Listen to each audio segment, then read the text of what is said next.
संस्कृत गुरुजी Odisha YouTube channel को ओडिशार समस्त दशम श्रेणी छात्र छात्री तथा संस्कृत शिक्षक शिक्षयित्री वृंद को अनेक अनेक सुस्वागत। छात्र छात्री मानकर अनुरोध क्रम आमे किछि इंपोर्टेंट संस्कृत वाक्य गठन एठारे उपस्थापन करुछु। मोर विश्वास 80 रु 90% प्रश्न एठू निश्चित भाव में आसब परीक्षा रे। तेणु आमे सही अति संभाव्य वाक्य गठन गुड़ी को आलोचना करिबा। जो माने बर्तमान सुधा चैनल टी को सब्सक्राइब करि नाहंती सब्सक्राइब करि नियंतु। निज सांग साथी को यह शेयर करंतु, सेमाने मध्य उपकृत होंतु। कारण जी जेतिके परिश्रम करिवो से अनुसार से फल पाइबो। अन्यर साहाय्य पई जदि आमे जनकू रास्ता देखई पारिलु तेबे सेटा होची आमर धर्म, आमर कर्म, आमर कर्तव्य बोली भावी नबार अछि। तेणु याको निश्चित भाव में शेयर करिवे।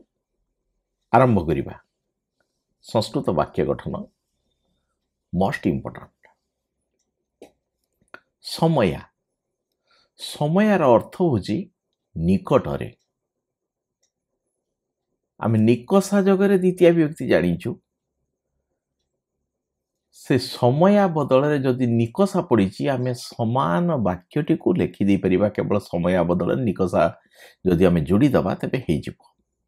निकषा मध्य समान। ग्रामं समय नदी बहती। क्रिया रहिला ये कर्ता रहिला नदी। नदी बहती, नदी प्रबहती। ग्रामं समय समय पद जगह जहाँ निकटर बहुची ता पाखे द्वितीय विभक्ति हुए। तेणु ये निकषा जदि आम लगे से ग्राम निकषा नदी बहती। तेणु दुई प्रकार ये हम। स्नेहती बहुत इंपोर्टेंट। स्नेह करुछि, स्नेह करिबा, विरक्ति हबा, भक्ति करिबा। यही पद गुड़िक जगह जदि स्नेहती स्नेह यही अर्थ रे कौन हुए तो सप्तमी विभक्ति हुए। जहाँ को स्नेह करिबा, जहाँ को विरक्ति हबा, जहाँ को भक्ति करिबा ताठारे सप्तमी विभक्ति। माँ पुओ को स्नेह करुच्ची, पुओ को जहाँ को स्नेह करुच्ची माने पुओ। पुओ ठारे होची सप्तमी विभक्ति। एक वचन होची माता पुत्रे स्नेहति। समम आमर रही सह, साकम, समम, सार्धम। ये जो चारोटी पद रही चारोटी पद होची सह अर्थ को प्रकाश करे। तेणु समम हो कि सह हो कि साकम हो कि सार्धम हो जहाँ भी पड़ुची ये वाक्यटी खाली आम ये जगह बदल दबा जदि तेबे ताको बसईदेले होगला। यही समम पद जगह कौन हुए जहाँ सहित बुझेब ता पाखे तृतीय विभक्ति हुए। मो सहित आस। मो पाखे हूँ तृतीय विभक्ति जहाँ सहित ना मो। तेणु मया मया समम आगच्छ मया सह आगच्छ मया सार्धम आगच्छ मया साकम आगच्छ। स्वधा पितृपुरुष उद्देश्य हूँ समर्पण कले आम ताको स्वधा व्यवहार करुचे। किंतु जो गुड़ाक आम स्वाहा बोली कौचे से देवता उद्देश्य समर्पण। बसट मध्य हूँ देवता उद्देश्य समर्पण। पुष्पाणी बसट श्री गणेशाय स्वाहा।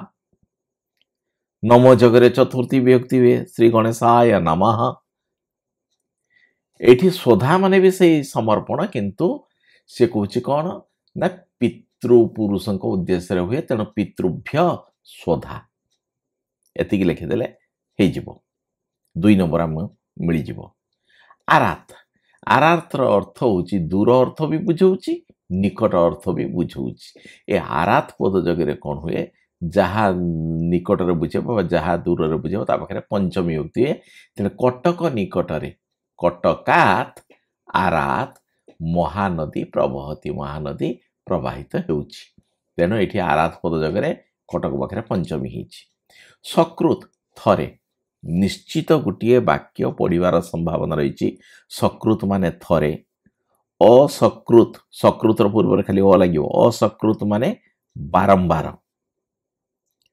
दि 2 थर, त्रि 3 थर, चतुः 4 थर, पंचकृत्वः 5 थर, षट्कृत्वः 6 थर, सप्तकृत्वः 7 थर, अष्टकृत्वः 8 थर। ये थर अर्थ रे से जार थर बुझेब दिन जदि कही दिन ठारे ଷଷ୍ଠୀ ବିଭକ୍ତି ହବ। ତେଣୁ ସକୃତ୍ ହେଉଛି ଥରେ। ଦିନରେ ଶିଶୁଟି ଦିନରେ ଥରେ କାନ୍ଦେ।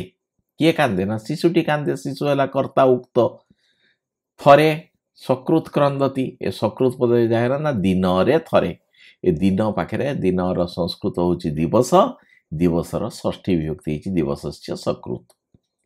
ଯଦି ଦୁଇଥର ଦେଇଛି ତାହେଲେ ଦିବସସ୍ୟ ଦ୍ୱିହି ଆମେ ଲେଖିଦେବା ହବ। ଏବଟା ହେଉଛି ଗୋଟେ ଅବ୍ୟୟ ପଦ। ଇଏ ହେଉଛି ନିଶ୍ଚୟାର୍ଥକ ଅବ୍ୟୟ। ଆମର ଟଙ୍କା ଆମେ ଦେଖୁଛେ ଅଶୋକ ସ୍ତମ୍ଭ ରହିଛି, ସେଇଥିରେ ଏ ବାକ୍ୟଟା ପୁରା ରହିଛି। ସତ୍ୟମ ଏବ ଜୟତେ। ସତ୍ୟର ହିଁ ଜୟ ହୁଏ। ଏବ ହେଉଛି ହିଁ ନିଶ୍ଚୟାର୍ଥକ ଅବ୍ୟୟ। ସତ୍ୟରେ ହିଁ ଜୟ ହୁଏ। ତ୍ୱରୟା। ତ୍ୱରୟା ହେଉଛି ଶୀଘ୍ର। କଥମ ତ୍ୱରୟା ଗଚ୍ଛତେ। ଏଇ ପଦଟାର ଅଲରେଡି ତୃତୀୟା ବିଭକ୍ତି ହେଇଯାଇଛି। କାହିଁକି ଶୀଘ୍ର ଗଚ୍ଛତେ, ଏଠି ପ୍ରଶ୍ନ ଚିହ୍ନ ଆମେ କଲେ ବି ହବ। କାହିଁକି ଶୀଘ୍ର ଯାଉଛି ଗଚ୍ଛତି। ପ୍ରତି ଶୃଣତି। ଶୃଣତି ମାନେ ଶୁଣୁଛି, କିନ୍ତୁ ପ୍ରତି ଯଦି ଲାଗିଯାଉଛି ସେ ଶୃଣତି ପଦ ପୂର୍ବରେ, ତେବେ ସେ ଆଉ ଶୁଣିବା ନ ହେଇକି ପ୍ରତିଶ୍ରୁତି ଦେଉଛି। ତେଣୁ ଶ୍ରୁ ଧାତୁ ପୂର୍ବରୁ ପ୍ରତି ଯଦି ଲାଗୁଛି, ଶୃଣତି ପୂର୍ବରୁ ଯଦି ପ୍ରତି ଲାଗୁଛି ପ୍ରତିଶ୍ରୁତି ଦେଉଛି। ଯାହାକୁ ପ୍ରତିଶ୍ରୁତି ଦିଆଯାଏ ତା ପାଖରେ ଚତୁର୍ଥୀ ବିଭକ୍ତି ହୁଏ। ବାପା ପୁଅକୁ ଖେଳଣା ପାଇଁ ପ୍ରତିଶ୍ରୁତି ଦେଉଛନ୍ତି। କିଏ ଦେଉଛନ୍ତି? ପିତା। ପିତା ପ୍ରତିଶୃଣତି। ପିତା ମାନେ ବାପା ପ୍ରତିଶ୍ରୁତି ଦେଉଛନ୍ତି। କାହାକୁ ପ୍ରତିଶ୍ରୁତି ଦେଉଛନ୍ତି ନା ପୁଅକୁ। ପୁତ୍ରାୟ କ୍ରୀଡ଼ନକମ୍ ଖେଳଣା ପାଇଁ। କ୍ରୀଡ଼ନକ ମାନେ ଖେଳଣା। ଅଧୋଧ ତଳକୁ ତଳ। ବୃକ୍ଷମ ଅଧୋଧ ଫଳାନି ସନ୍ତି। କିନ୍ତୁ ଖାଲି ଯଦି ଅଧ ପଡ଼ିଥିବ, ଅଧ ପଦ ଜାଗାରେ ଷଷ୍ଠୀ ବିଭକ୍ତି ଆମେ ପରବର୍ତ୍ତୀ ସମୟରେ ଆଲୋଚନା କରିବା। ରହିତ। ରହିତ ମାନେ ହୀନ। ଆମର ତିନୋଟି ଜିନିଷ ରହିଛି। ଗୋଟେ ରହିତ, ଗୋଟେ ଶୂନ୍ୟ, ଗୋଟେ ହୀନ, ଗୋଟେ ଉନଃ। ଏଇ ଯେଉଁ ଚାରିଟା ୱାର୍ଡ ରହିଲା, ଏ ଚାରିଟା ଯାକର ଅର୍ଥ ହେଉଛି ହୀନ, କମ୍, ଉଣା। ଏହି ଅର୍ଥରେ ରହିତ, ହୀନ, ଶୂନ୍ୟ, ଉନଃ। ଏଇ ପଦ ଗୁଡ଼ିକ ଯାକରେ ଯୋଉଥିରେ ହୀନ, ଯୋଉଥିରେ କମ୍, ଯୋଉଥିରେ ଉଣା, ତା ପାଖରେ ତୃତୀୟା ବିଭକ୍ତି ହୁଏ। ଜ୍ଞାନେନ ରହିତ ମୂର୍ଖ ଭବତି। ଜ୍ଞାନ ଶୂନ୍ୟ ବା ଜ୍ଞାନହୀନ ଲୋକ ଜ୍ଞାନେନ ରହିତ। ଯୋଉଥିରେ ହୀନ, ଜ୍ଞାନରେ ହୀନ, ତେଣୁ ଜ୍ଞାନ ପାଖରେ ତୃତୀୟା ବିଭକ୍ତି ହେଇଛି। ଜ୍ଞାନେନ ରହିତ ବା ଜ୍ଞାନେନ ହୀନ ମୂର୍ଖ ଭବତି। ଉନ ବି ହେଇପାରିବ ଏଇ ଜାଗାରେ। ଆମେ ଏମିତି ବାକ୍ୟ। ତେଣୁ ଏଇ ଚାରିଟା ଭିତରୁ ଗୋଟିଏ ପରୀକ୍ଷାରେ ପଡ଼ିପାରେ। ହୀନ। ହୀନ ପଦ ଜାଗାରେ ତୃତୀୟା ବିଭକ୍ତି ହୁଏ। ତେଣୁ ହୀନ ଲଗେଇ ଦେଇପାରେ, ଉନ ଦେଇପାରେ। ପରୀକ୍ଷାରେ ଏମିତି ବାକ୍ୟ ଗଠନ ପଚାରିବାର ସମ୍ଭାବନା ଅଧିକ। ଜ୍ଞାତ ଅବଗତ। ମୟା ସର୍ବ ଜ୍ଞାତ। ମୋ ଦ୍ୱାରା ସବୁ ଜଣାଗଲା ବା ଅବଗତ ହେଲା। ସମ୍ଭାବ୍ୟତେ। ଯୁଜ୍ୟତେ ସମ୍ଭାବ୍ୟତେ ଏ ପଦ ଗୁଡ଼ିକ ଜାଗାରେ ସପ୍ତମୀ ବିଭକ୍ତି ହୁଏ। ସମ୍ଭବ ହେବା। କଥମ ଏତତ୍ ତ୍ୱୟି ସମ୍ଭାବ୍ୟତେ। କିପରି ଏହା ତୁମ ଦ୍ୱାରା ସମ୍ଭବ ହେଲା ବା ସମ୍ଭବ ହେବ, ସେଇ ଅର୍ଥରେ। ସ୍ତୋକାତ୍ ଅଳ୍ପକେ। ସ୍ତୋକାତ୍ ବିପଦ ମୁକ୍ତ। ସେ ବିପଦରୁ ମୁକ୍ତ ହେଲେ। ଏଥିରେ ଅନେକ ଗୁଡ଼ିକ ରହିଛି ବାକ୍ୟରେ। ଏଇ ଯେଉଁ ମାନେ ଆମର ବାକ୍ୟ ଗଠନରେ ଅନେକ ଗୁଡ଼ାକ ରହିଛି ଆମର ପରୀକ୍ଷା ଦର୍ପଣରୁ। ଆଉ କିଛି ଆମେ ସ୍ଥାନ ଦେଇଛୁ ଇମ୍ପୋର୍ଟାଣ୍ଟ ଗୁଡ଼ାକ। ତେଣୁ ଶେଷ ପର୍ଯ୍ୟନ୍ତ ଭିଡ଼ିଓଟି ଦେଖିବାକୁ ଅନୁରୋଧ। ସକାଶମ୍ ନିକଟକୁ। ମମ ସକାଶମ୍ ଆଗଚ୍ଛ। ସକାଶମ୍, ସମୀପମ୍, ଏଗୁଡ଼ାକ ଜାଗାରେ ଷଷ୍ଠୀ ବିଭକ୍ତି ହୁଏ। ଯାହା ନିକଟକୁ, ତା ପାଖରେ ଷଷ୍ଠୀ ହବ। ତେଣୁ ଏଠି ସକାଶମ ଜାଗାରେ ଏଠି ଷଷ୍ଠୀ ହେଇଛି। ମମ ସକାଶମ ଆଗଚ୍ଛ, ମୋ ନିକଟକୁ ଆସ। ଅପି। ଅପି ହେଉଛି ମଧ୍ୟ। ତ୍ୱମ୍ ଅପି। ଅପି ପଦ ଜାଗାରେ ପ୍ରଥମା ବିଭକ୍ତି ହୁଏ। ତ୍ୱମ୍ ଅପି ମମ ବନ୍ଧୁ। ତୁମେ ମଧ୍ୟ ମୋର ବନ୍ଧୁ ଅଟ।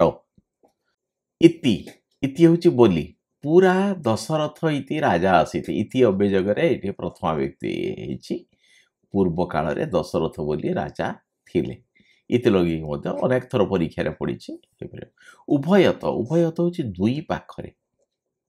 ए उभयत पदजगरे जार दुई पाखरे बुझेब ता पाखरे द्वितीय विभक्ति हब तेणु ये नदीम उभयत नदीर दुई पाखरे ग्रामा सन्ति गाँ गुड़िक रही गोटे गाँ केबे नथिबो तेणु ग्रामा क्रिया है सन्ति नदीम उभयत उभयत पदजगरे ये द्वितीय विभक्ति होइछि लीलया लीलया होछि सहजरे लीलया होछि सहजरे आमर गोटे अच्छी प्रकृत्यादिभ्य उपसंख्यानम प्रकृति आकृति जाति गोत्र स्वभाव स्वेच्छा लीला सुख दुख यही पदगुड़िकर तृतीया विभक्ति हुए तेणु ये लीला शब्द रु कौन अलरेडी तृतीया लीलया सहजरे ना मत्स्या जले लीलया संचरती प्रकृति प्रकृत्या आकृति आकृत्या जाति जात्या गोत्र गोत्रेण सुखरु सुखेन दुखरु दुखेन क्रमरु क्रमेण धाड़ी रे जो आमे कहूचे क्रम क्रमेण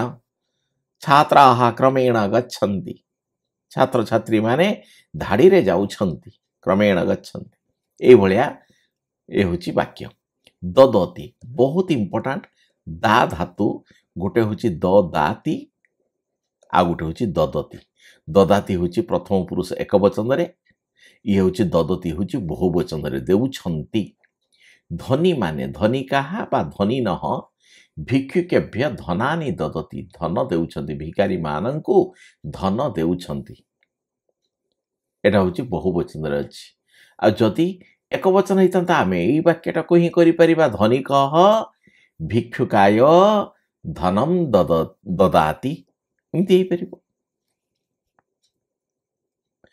बारयति बारण करूछि बारण करिबा अर्थ रे जो बारण कर पंचम व्यक्ति ना गुरु शिष्य को पापरु बारण करुछंती पापरु पापात बारयति कर्म होची शिष्य असकृत सेठी सकृत करथिले एठी असकृत बारंबार सेही माने बारंबार सेही होची षष्ठी व्यक्ति हबो दिवसस्य शिशु दिवसस्य असकृत करन्ति उदेति उदय हुवन्ति सूर्यः पूर्वस्याम दिशि उदेति दिक् शब्दर सप्तमी विभक्ति एक वचन होची दिशि दिगरे पूर्व दिगरे पूर्वस्याम दिशि सूर्य पूर्वस्याम दिशि उदेति उदय हन्ति श्रेय श्रेय होची मंगल स्वधर्मेन्द्र तब श्रेय भविष्यति सुशिष्य उपमन्यु रे कौन है ना गुरु धौम्य शास्त्र कहिसंती जे तुमको अश्विनी कुमार दुई जन जे भली कहले तुमर सेई भली हो तुमर मंगल हो तब श्रेय भविष्यति तुमर मंगल हेबो तब श्रेय भविष्यति जुज्यते बहुत इंपोर्टेंट संभाव्यते जुज्यते जुज्यते अनेक थर परीक्षा पड़ी जुज्य माने योग्य राजपदम तोई जुज्यते सी जी योग्य ता पाखरे हम सप्तमी विभक्ति ना तुम्हें राजपद पाई योग्य तेणु तोई राजपदम जुज्यते अध तले मुझे कही अध पद जगह षष्ठी विभक्ति हुए वेरी इंपोर्टेंट वृक्षस्य अधः बालकाः क्रीडन्ति बालक माने खेलुछन्ति दक्षिणा ही दक्षिण रे उत्तरा ही उत्तर रे दक्षिणा ही उत्तरा ही पद जगह पंचमी विभक्ति हुए जार दक्षिण रे बुझेबो बा जार उत्तर रे बुझेबो ताठारे पंचमी किंतु उत्तरेण दक्षिणेन जगह षष्ठी विभक्ति हुए आपको भल भाव मन रखा दरकार अनेक थर परीक्षा रे प्रश्न पड़ी ना ग्रामात दक्षिणा ही गाँव दक्षिण रे नदी प्रवहती मन्यते बा मन्ये मने करे अहम त्वम तृणम तृणाय मन्ये से कहूँ जोटा अप्राणीवाचक पद हो मन्यते क्रिया जगरे जोटा अप्राणीवाचक होता पाखे द्वितीय विभक्ति भी हम चतुर्थी विभक्ति भी हम किंतु जदि प्राणीवाचक हो केवल ता पाखे द्वितीय विभक्ति हम मु तुमको काऊ मने करे अहम त्वम काकं मन्ये बा मन्यते किंतु ये तृण हूँ अप्राणीवाचक जेहेतु तृणम भी हो पार तृणाय भी हो पार दुई प्रकार होची अहम त्वम तृणम बा तृणाय मन्यते अबरा ये स्त्रीलिंग रे अछि अबरा होची सान जदि पुंगलिंग होता ताले अबरह होता सिमती पूर्वह माने होची बड़ पूर्वा माने होची सान ये बड़ ये पुंगलिंग ये स्त्रीलिंग एठी होची ये स्त्रीलिंग ये होची पुंगलिंग अबरह अबरा माने सान एठी अबरा स्त्रीलिंग अछि बोली एठी सा हिची से मोठारु मत वर्षेण अबरा मोठारु वर्षे सान उपवसति उपवसति होची बास करूची ए जे बास करूची से कहूची एठी उपवसतिर अर्थ बास करूची एई जगरे कोन हबो उपवसतिर अर्थ यदि बास करिवा होची ताले जोथिरे बास करूची जेउठी बास करूची सेठी द्वितीय विभक्ति हबो ग्रामम कृषक ग्रामम उपवसति किंतु उपवसतिर अर्थ यदि उपवास बोली बुझाइबो तेबे जोठी बास करूची सेठी द्वितीय हबो नाही सेठी सप्तमी हबो ना दरिद्रटी कुड़िया रे उपवास रे बास करूची उपवास रहुची उपवास रहुची माने उपवसति कोटी ना कुटी रे कुटीर शब्दर सप्तमी हिची कुटी रे दरिद्र दरिद्र माने साधारणतः उपवास रहती तेणु ये वाक्य गठन देले आम जेकोसी प्रकार वाक्य गठन कले चलो किंतु जो अनुवाद करने सी जदि दरिद्र कथा कहूँ भिक्षुक कथा कहूँ से जगह आम सप्तमी करवा च च हूँ ओ राम श्याम च मम मित्रे मोर दुई जन बंधु मम मित्रे मोर मित्र मित्रे मित्राणी सेमती हूँ पुरस्तात् पुरस्तात् हूँ सम्मुखरे पुरस्तात् हूँ सम्मुखरे आमे सेठी करिथिले सकाशम निकटरे करथिले एठी सम्मुखरे एठी कोन रहउची ना पुरह हमर रहउची पुरह पुरतः आ होची पुरस्तात् ए तीनिटा पुरह पुरतः पुरस्तात् ए तीनिटा पद जगरे जहार सम्मुखरे बुझेबो ता पाखरे षष्ठी विभक्ति हबो शिक्षकस्य पुरस्तात् शिक्षकंक सम्मुखरे छात्राः पठन्ति छात्र छात्री माने पढुछन्ति बहुत इंपोर्टेंट है बिभ्यति गोटे होची बिभ्यति एक वचन रे आउ बहुवचन होची बिभ्यति माने भय करूची बिभेति बिभितः बिभ्यति ये बहुवचन रे अछि एटा होची एक वचन रे बिभेति एटी बिभ्यति भय करूछन्ति सेतमे कारण बहुवचन अछि छात्राः छात्र छात्री माने शिक्षकों को भय करूछन्ति जहाकू भय करिवो ता पाखरे पंचमी विभक्ति हबो सूत्र होची भित्रार्थानां भयो हेतोः पंचमी भी धातु जगरे जहाकू भय कर जाय ता पाखरे पंचमी त्रयी धातुर अर्थ होची रक्षा करिवा ताठारे हुए पंचमी जाठार रक्षा पाइबो एवं तदर्थक धातु होची रक्ष धातु रक्षा करिवा सेथिरे मध्ये होची पंचमी हुए तेणु भी धातु जगरे एटी पंचमी शिक्षक को भय करछन तेणु शिक्षकात् त्रि आमे द्वि त्रि सकृत असकृत आलोचना करी गले तेणु षष्ठी विभक्ति अनुरक्ता अनुराग युक्त जहाको अनुरक्ति करिवो ताठारे हबो सप्तमी विभक्ति स्पृहयति स्पृहा करूची भेरी इंपोर्टेंट एटा भेरी इंपोर्टेंट बालिका पुष्पाय स्पृहति जहाको स्पृहा करिवो ताठारे चतुर्थी विभक्ति हुए बालिका पुष्पाय स्पृहति झीटी फूल को स्पृहा करूची भल पाउची प्रयोजनम ये मध्य होची मोस्ट इंपोर्टेंट प्रयोजनम माने दरकार बा आवश्यक जहा प्रयोजन बा जहा प्रयोजन नुहे बा जहा दरकार नुहे बा दरकार ताठारे तृतीया विभक्ति हेबो मोर बही दरकार नाही जहा दरकार नाही पुस्तक दरकार नाही तेणु ताठारे तृतीया विभक्ति हिची मम पुस्तकेन प्रयोजनम नास्ति अध्यास्ते बसी छंती ए आस धातु पूर्वरु अधि उपसर्ग लागिले सी धातु पूर्वरु अधि उपसर्ग लागिले स्था धातु पूर्वरु अधि उपसर्ग लागिले अधितिष्ठति सी धातु पूर्वरु अधि लागिले अधिशते एवं आस धातु पूर्वरे अधि लागिले अध्यास्ते ए सी स्था और आस धातु पूर्व अधि लागिले जोथिरे बसिबो ता पाखरे होची द्वितीय विभक्ति ना ब्राह्मण आसन रे बसी छंती ए आसनम द्वितीय विभक्ति हुए जेहेतु आस धातु पूर्व अधि उपसर्ग लागिछि नाम माने नामक राम नाम बालक अत्र पठति नाम पद जगह प्रथमा विभक्ति हुए कल्याणम कल्याणम माने मंगल तब कल्याणम भवतु तब कुशलम भवतु तब मंगलम भवतु इमती हब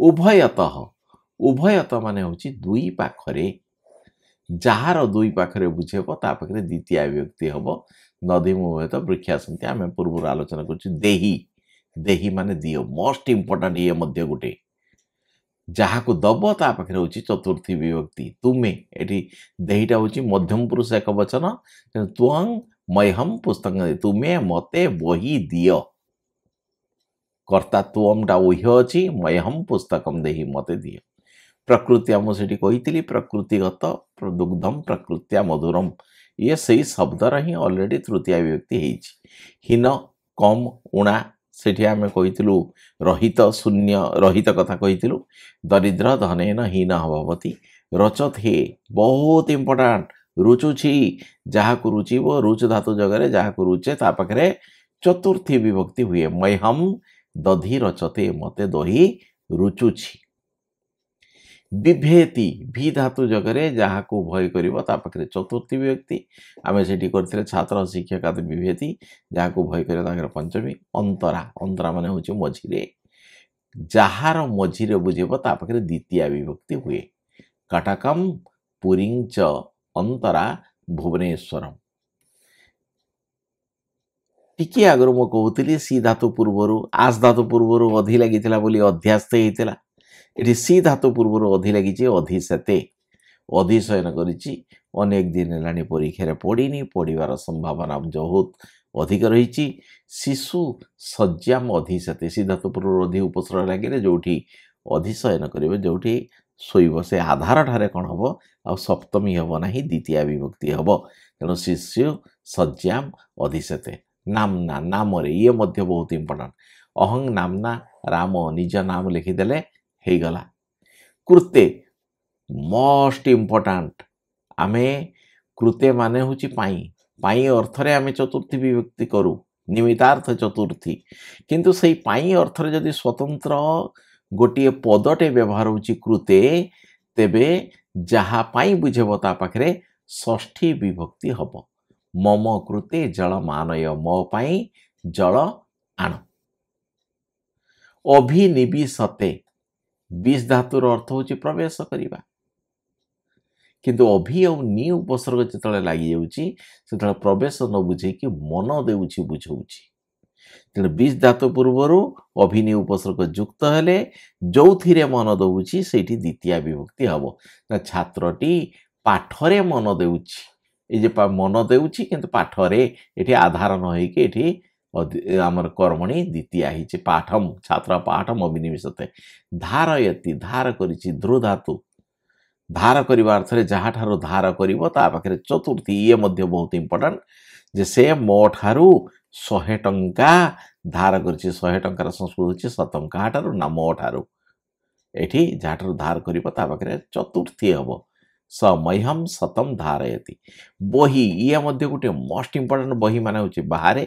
जार बाहरे बुझेब ता पाखरे पंचमी विभक्ति हुए घर बाहरे पिलाटी खेलुछि किए खेलुछि ना शिशु खेलती ये चलीगला कर्ता क्रिया बही ए बही पद जगह जार बाहरे बुझेब ता पाखरे पंचमी तेणु गृहात स्वच्छया प्रकृति आम कर प्रकृति आकृत्या लीलया स्वच्छया निज इच्छा बालिका स्वेच्छया भ्रमती जुगुप्सते घृणा करुछि ये टॉप इंपोर्टेंट घृणा करुछि ना साधु पाप को घृणा करे बा घृणा करुछि साधु पाप जहाँ को घृणा करिवो जुगुप्सा अर्थरे जहाँ को घृणा करिवो ता पाखरे पंचमी जिंती भय करिवा अर्थरे पंचमी सिद्धि जुगुप्सा घृणा करिवा अर्थरे पंचमी से पाप को घृणा करुछि तेणु पापात दर्शयति